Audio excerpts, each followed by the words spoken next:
padroeira de um povo a lutar, a gente mineira te quer exaltar, não só lá na serra. Amado irmão, amada irmã, saúde e paz. Amada Mãe Maria, ao redor de quem aqui nos congregamos, nos inspire confiança e, sobretudo, o desejo de abrir o nosso coração para proclamar a palavra de Deus e por ela sermos interpelados. Somos, irmãos e irmãs, permanentemente desafiados a crescer na consciência de nosso limite e de nossas possibilidades, superando todo tipo de vaidade, particularmente o risco de pensarmos ser o que não somos. Jesus sempre batia nesta tecla com seus discípulos.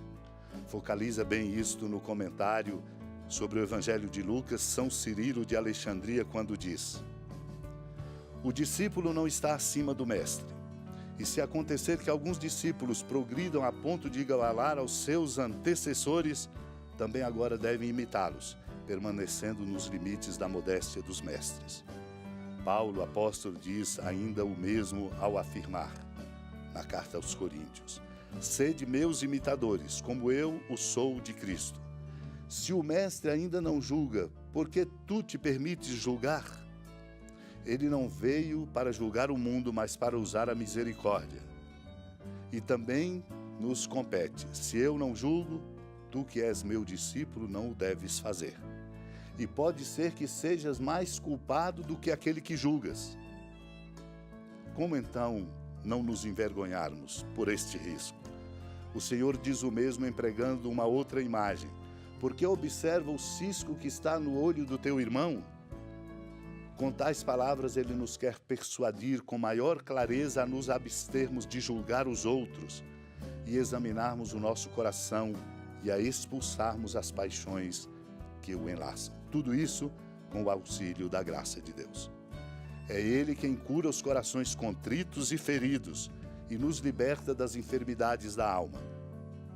Porque esquecendo teus pecados, esta é uma pergunta que vale e ecoa em nós, julgas o outro, sendo mais gravemente culpado que ele?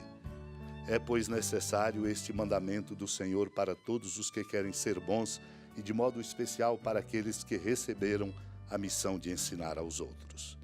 Naquele tempo, disse Jesus aos seus discípulos: não julgueis e não sereis julgados, pois vós sereis julgados com o mesmo julgamento com que julgardes, e sereis medidos com a mesma medida com que medirdes. Porque observas o cisco no olho do teu irmão, e não prestas atenção à trave que está no teu próprio olho? Ou como podes dizer ao teu irmão: deixa-nos tirar o cisco do teu olho, quando tu mesmo tens uma trave no teu? Hipócrita, tira primeiro a trave do teu próprio olho, e então enxergarás bem para tirar o cisco do olho do teu irmão. Amado e amada de Deus, como é preciosa e qualificante esta lição que nos traz o evangelista Mateus, narrando o Sermão da Montanha no capítulo 7, bem no seu início. Jesus nos adverte a respeito do modo como nós nos colocamos no relacionamento uns com os outros. E o ponto de partida é sempre esse: não julgueis e não sereis julgados. Pensemos, o mesmo julgamento com que julgarmos, seremos julgados. A mesma medida com que medirmos, seremos medidos. E o Senhor, na beleza da sua maestria sábia, traz esta questão fundamental para dizer o risco que a gente tem de olhar o outro, apontar nele os seus defeitos e ao mesmo tempo não perceber os nossos, que podem ser inclusive maiores. Por isso o Senhor diz: por que observas o cisco no olho do teu irmão e não prestas atenção na trave que está no seu? Ora, um cisco é muito pequeno, mas uma trave é enorme. Como podes então também dizer: deixa-me tirar o cisco do teu olho, quando tu mesmo tens uma trave no teu? O Senhor chama de hipocrisia. É o que nós devemos evitar, nunca sermos hipócritas, porque é primeiro importante tirar a trave do próprio olho para enxergar bem, e aí poder ajudar o irmão a tirar o cisco do olho dele.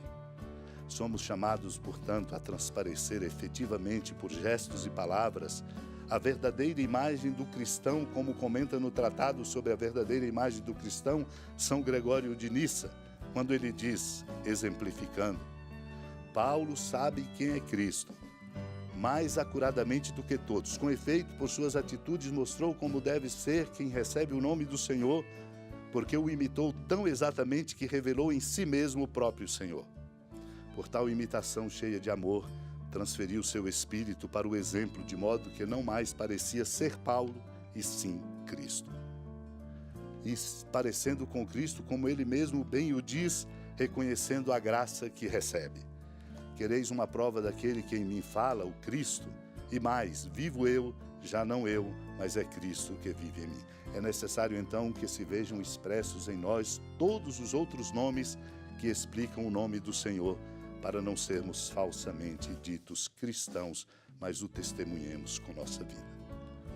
Peçamos a Deus a graça de, sem medo, nos deixarmos interpelar, para que nós possamos de verdade ajudar na sinceridade, na verdade e no amor. Supliquemos pela intercessão da amada Mãe Maria esta grande graça de nossa qualificação humana e espiritual. Senhora da piedade, Mãe Virgem do Cristo Deus. Lembrai-vos, ó piedosíssima Virgem Maria, que nunca se ouviu dizer que alguém daqueles que, tendo recorrido à vossa proteção, implorado a vossa assistência e reclamado o vosso socorro, tenha sido por vós desamparado. Animado com igual confiança, a vós recorro, ó Virgem das Virgens, e gemendo sob o peso dos meus pecados, me prostro a vossos pés.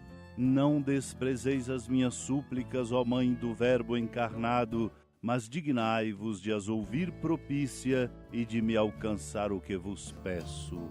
Amém. Feliz padroeira de um povo a lutar, a gente mineira te quer exaltar, não só lá na serra, tu és esplendor de toda esta terra, também és fulgor. Amado irmão, amada irmã, com alegria, do Santuário da Padroeira do Estado de Minas Gerais, a Senhora da Piedade, Mãe de clemência e bondade, que da sua casa nos acompanha e nos abençoa do alto da serra, magnífica arquitetura divina, a bênção de Deus, amor misericordioso. Pai, Filho e Espírito Santo, desça sobre sua família, proteja sua casa, sustente sua vida, fecunde o caminho missionário de nossa igreja, nos encha de sabedoria e conosco permaneça para sempre. Amém. Feliz padroeira de um povo